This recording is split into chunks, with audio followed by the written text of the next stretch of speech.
பாக்குற மூட்டை தூக்கும் மாமாய் அழகு மான தூக்கலாமா மாமன் வீரம் என்ன அதத்தான் நானும் பார்க்கலாமா சந்ததி எல்லாம் தெரிஞ்சும்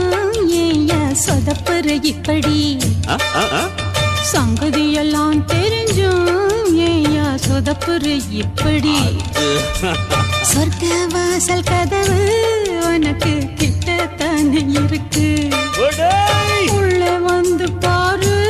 கிடைக்கும் தேவைப்பட்ட சரக்கு